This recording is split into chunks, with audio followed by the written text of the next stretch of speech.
I'm sorry. Alam kong lasing ka. Ayoko mag-take advantage sa'yo, pero hindi ko lang napigilan yung sarili ko. Hinalikan mo ako? You have every right to get mad at me. Again.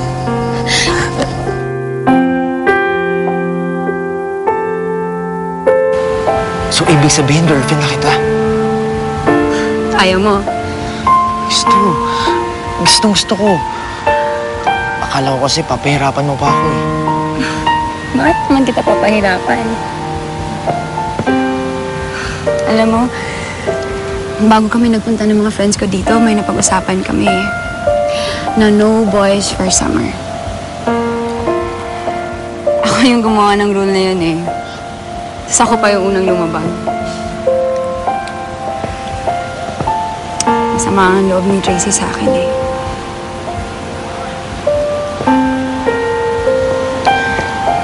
Alex, I'm choosing you over my friends. Sana hindi naging mali ang desisyon ko. Gina, wala kang dapat ikatakot. Mahal kita. At hindi kita naloko.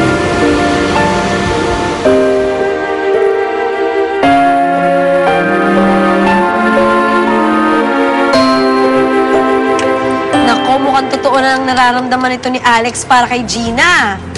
Hindi kaya part pa rin yun ng pustahan nilang magbabarkada? Uy! Huwag naman sana. Hindi.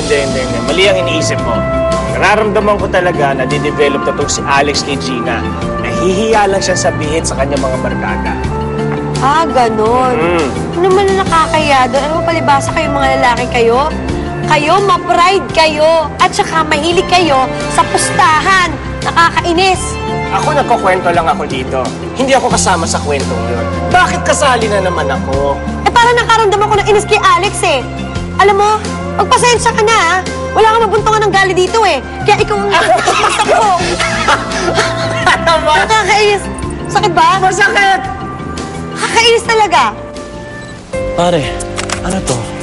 Girlfriend mo na si Gina. As in, sinagot ka niya agad. Sabi ko naman sa inyo eh. Kasi kayo, wala kayong believe sa akin. Everybody knows na totoo ang puso ni Gina. At napalambot ko ito. Pare, kilala ko ang mga babae at alam ko ang mga kulitin.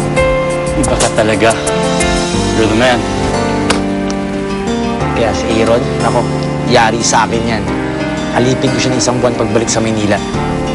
Teka, ano magandang itawag niya sa akin? Sir? O kaya Master? Para mas masarap pakinggan, Master Alex!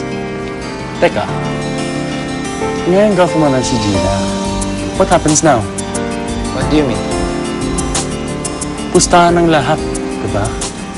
You don't have feelings for her, right? What are you gonna do with her? Are you gonna tell her na you made a bet about her with Aaron? Dude, kawawa naman si Gina. Siguradong magagalit yun. And you know what? She's going to kill you.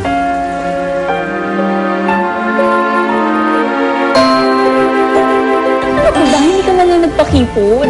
Eh kasi naman, wala naman talaga ako intensyon na parang sagutin siya nun eh. Pero alam mo, yung sinabi niya kasi na mahal niya ako, parang nadalan ako sa moment.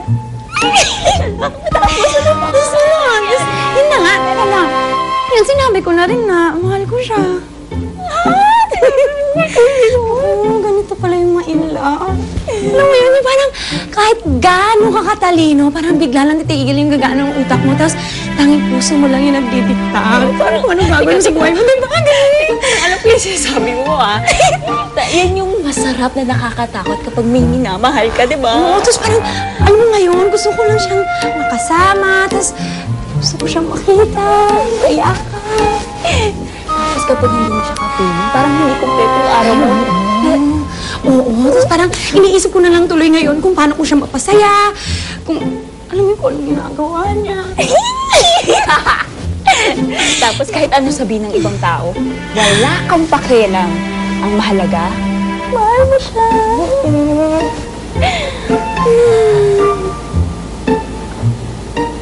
Naku, si Tracy. Sigurado ako magagalit sa akin yun kung naman niya na kami na ni Alex. Iba, siguro naman. May intindihan ka yun. Teka, nasaan na yung babaeng yun? Hindi pa siya natulog dito kagabi? Eh, katabi mo yun, diba? Hindi mo ba naramdaman?